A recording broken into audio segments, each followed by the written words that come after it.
Hey, what's going on, everybody? Hope you all had a great weekend. Before we get started with today's video, if you wouldn't mind checking the links down in the description, I stream on Twitch just about every single day at 7:30 p.m. EST. We also got my Discord, my Twitter, my Instagram, all that shit down there. We have a lot of great people in the Discord and on Twitch. So again, if you're interested in any of that, all the links are down in the description. So today I want to talk about some Ark Raiders because I finally got to play this game over the weekend for the Server Slam test. I had not played this game at all previously before that. I did not get into the previous playtest or anything like that, so this was my very first time getting to experience this game, and Jesus Christ, bro, Embark put a lot of work into this game, and I think it's clear from the outset. I mean, right away when you first boot up the game, they start hitting you with these really beautifully detailed, like fully rendered cutscenes, which I did not expect at all whatsoever. It gave him more of a single player type feel to it at first, and I really like that. I like that they're trying to get you into the lore of the game right off the bat. I feel like not enough extraction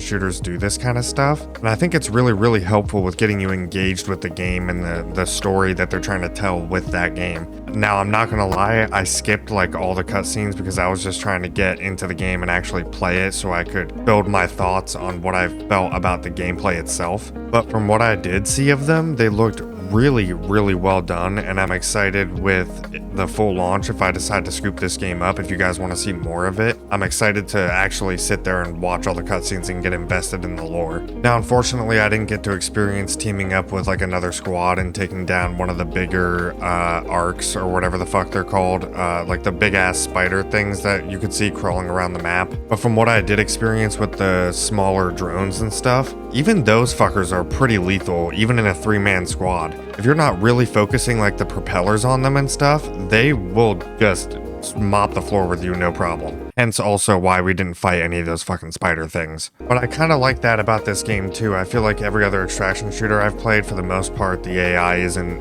very much of a concern, almost at all.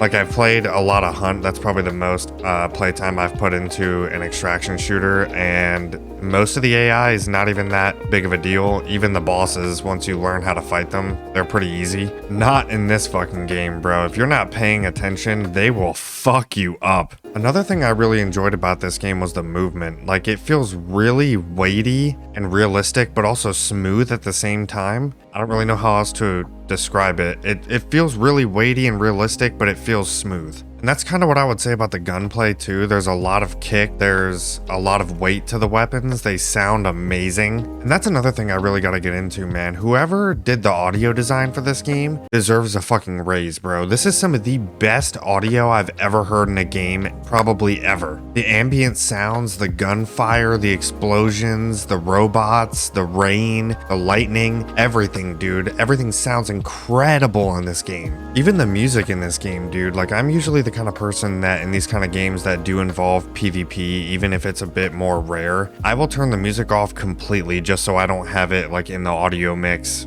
possibly muddying footsteps and stuff like that. But I couldn't do that with this game. The music was just, it was too fucking good for me to turn off. The visuals too and the environmental design are fucking crazy, dude. I mean, even looking at this gameplay right now, I have almost all my settings on low. I'm on PC, I have the textures on medium, and just about everything else on low with DLSS on quality.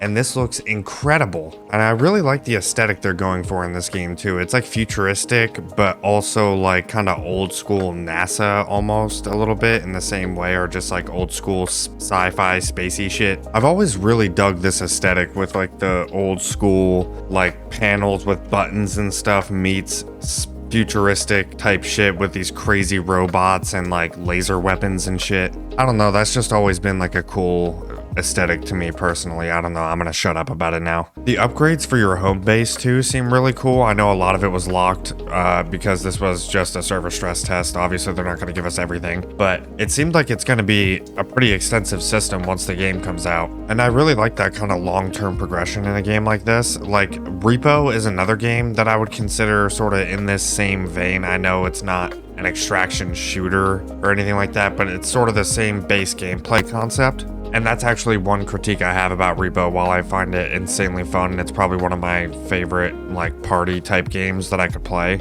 The fact that there's no progression outside of a match can make it get boring at times. But thankfully, this game has that. All in all though, all I really gotta say is well done, Embark. You guys crushed it with this game, I think. And I'm really curious to hear what other people's experiences were with the server test. Did you guys like it? Did you not like it? What issues did you have with it if you had any? How many of you think you're gonna pick up the game at launch when it comes out? Do you guys want me to keep making videos on this game? You want me to cop it when it comes out? Let me know down in the comments and by leaving a like on the video if you enjoyed. One last reminder, if you haven't already, check the links down in the description. Again, the Discord server's down there, my Instagram, my Twitter, my TikTok, my Twitch. I stream every single day almost at 7:30 p.m. EST. We have a lot of fun over there on Twitch and in the Discord server. The general chat is usually pretty active, and so are the other sub servers with people sending clips and stuff that they get all the time. And we're always welcoming new people, so we'd love to have you. And with all that being said, I'll catch y'all later. Stay wacky out there.